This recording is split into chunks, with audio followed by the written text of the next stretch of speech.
This is Lewis Hart for Boxing Social in association with Empire Fight Store, Forged Irish Stout, freebets.com. Delighted to be joining Tolworth with Isaac Chamberlain, the British and the Commonwealth Cruiserweight champion. How's things, mate? How are we? Yeah, everything's good, man. You know, just here supporting Dean at his show. You know, some good fights on the card. Just enjoying chilling out. I was going to say that when you sort of come to, I suppose, the small hall in a sense, and giving back to boxing, especially small hall boxing, gives so much to the community. You see people who come out. How nice is it to sort of see the support and you giving back as well in a sense? Yeah, it's good, man. You know, it's good to just come in, enjoy the vibes, and just relax and just chill and watch the boxing. Absolutely. And I suppose we'll touch on yourself. Defended your title against Mikael Lawal in October time. There was a bit of talk about what the future opponent could be. We'll get onto that in a minute. But as it stands, I suppose, what is the future for yourself? Obviously not going to be Viddal Riley, but still hoping to be out on April 27th? Yeah, definitely still be out on April 27th. You know, hopefully for the European title. Or, you know, we're just going to see the options. You know, speaking with Mick and Sky, and we should get some clarity by the end of the week. Well, next week. So ideally, if with the European title, would that be Michal Cieslak then? Yeah, definitely. Yeah.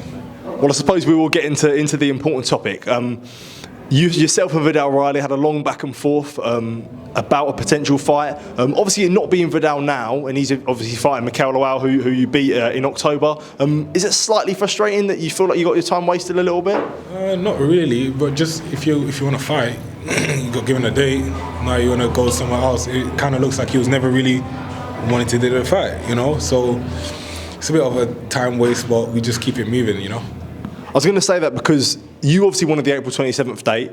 He wanted March 31st. Why do you think he didn't want to sort of have those 4 weeks to go back and fight you? I suppose if you are the champion, why do you think he was so insistent on March 31st? Because he's probably a diva, innit? You know, he likes to have his own way. But you know, if you want my belts, fight me April 27th. If you don't, fuck off. Yeah. I was going to say that, like, do you feel like in your sense that, you know, you are the champion, so you're the one that calls the shots in a way? He don't get to decide the date, you get to decide it. Because if I decided it, I would have fought CBS, tried to fight CBS in London, or be like, oh, don't fight me. It doesn't make no sense. I wanted to fight him for his British, and no, I don't think he had a British, he had a Commonwealth and European belts.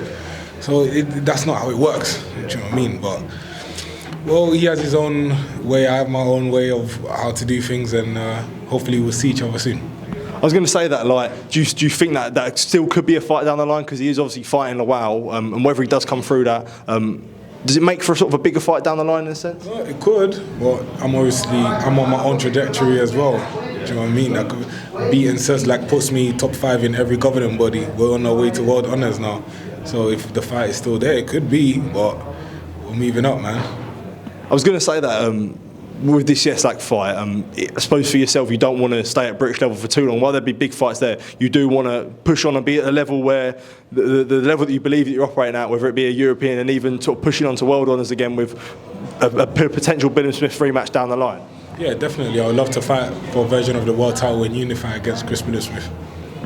And just sort of talking about Lawal and Viddal, you've obviously been in the ring with Lawal, had a lot of success in that fight, but how do you see the fight going with him versus Viddal? It all depends, really. How much notice did Lawal have? Has he been in the gym? Like, did they just call him up and be like, oh, we need you in, whatever? You know, you never know. Do you know what I mean? You never know the backstory, but it should be a very exciting fight. You know, a tough test for Viddal, and hopefully he gets through it, and maybe we'll see one day down the line. One guy I did want to ask you about is Chev Clarke, potential mandatory for yourself. I know it's not been called. We did see that Eddie Hearn sort of talking about where's Isaac Chamberlain, this and that. We saw an Instagram photo from Chev yesterday saying finding Chamberlain, sort of playing a bit of your games back at you. So what did you make of that, really? No, that was funny, man. It was funny, but we'll see, man. I haven't actually gotten an offer yet. You know, I think they sent it to Boxer, but you have to send it to Hennessy, Mick Hennessy. Do you know what I mean? So we'll see, man. You know, there's a lot of great options out there. So we'll see. We'll see what happens. I was going to say that because there is that's definitely a fight that you would 100% entertain then. Yeah, of course. All of them, man. All of them. Come. It's okay. No problem. I have no problem fighting any of these guys. I was going to say, like, is it a frustrating thing for you because you have had you've always fought anyone, you've had hard fights in such a for throughout your whole professional career. So to have the notion that, you know, what Eddie Hearn may be saying that, you know, oh, he's ducking Chev, or people that must be frustrating for you though. Not really, because he's doing what a promoter does. That's what he's supposed to do. He's supposed to say, oh, he's fighting because he's trying to get the opportunities for his client. You know, that's what he's gonna do. So I see it, but it's all fun and games, man. It's the boxing business. Everyone's going to play their little thing and try and do their thing, you know? Absolutely. And just sort of a last one from me. Now you do hold the British and Commonwealth straps and you want to push on to your European. Realistically, maybe this time in a year or this time by the end of the year, where do you realistically want to be? I suppose pushing for world titles again? Yeah, definitely. Or having a version of the world title already. You know, that's definitely what I'm aiming for.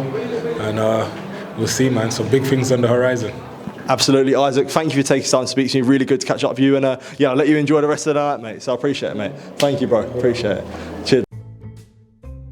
We need to think of a new advert for freebets.com.